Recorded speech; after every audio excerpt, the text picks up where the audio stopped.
যে ব্যক্তি যে উদ্দেশ্য নিয়ে এই সূরাটি শুনবে, আল্লাহ তাআলা সাথে সাথে তার সেই উদ্দেশ্য কবুল করে নেবেন।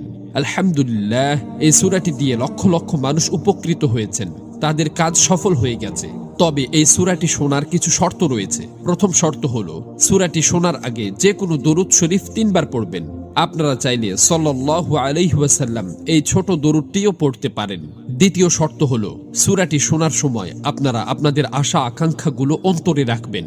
এরপর সূরাটি প্রথম থেকে শেষ পর্যন্ত শুনতে হবে। কোনোভাবেই সূরাটি অসম্পূর্ণ রেখে যাবেন না। যদি অসম্পূর্ণ রেখে যান, তাহলে আপনাদের কোনো কাজই সফল হবে না। এজন্য সূরাটি মনোযোগ দিয়ে প্রথম থেকে শেষ পর্যন্ত শুনুন। ইনশাআল্লাহ এই সূরা শেষ হওয়ার আগেই আপনাদের সকল কাজ ঠিক হয়ে যাবে, মনের সকল আশা আকাঙ্ক্ষা পূরণ হয়ে যাবে। বিশ্বাস না হলে একবার শুনেই দেখুন, নিজের চোখেই বিশ্বাস করতে পারবেন না। মহান আল্লাহর কাছে দোয়া করি, হে আল্লাহ, যারা পবিত্র কোরআনের এই সূরাটি শোনার জন্য গভীর আগ্রহ নিয়ে বসে আছে, আপনি তাদের সকল বিপদাপদ ও বালা মুসিবত দূর করে দিন। তাদের অন্তরে লালিত স্বপ্ন ও অপূর্ণ আশা আকাঙ্ক্ষাগুলো গায়েব থেকে পূরণ করে দিন। আমিন।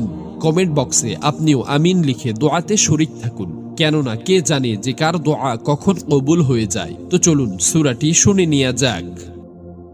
أعوذ بالله من الشيطان الرجيم.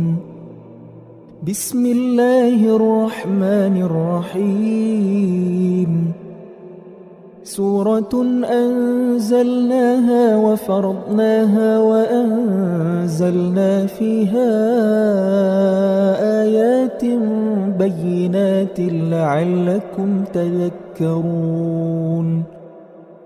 الزانية والزاني فاجلدوا كل واحد منهما 100 جلدة ولا تأخذكم بهما رأفة في دين الله إن كنتم تؤمنون بالله واليوم الآخر وليشهد عذابهما طائفة من المؤمنين.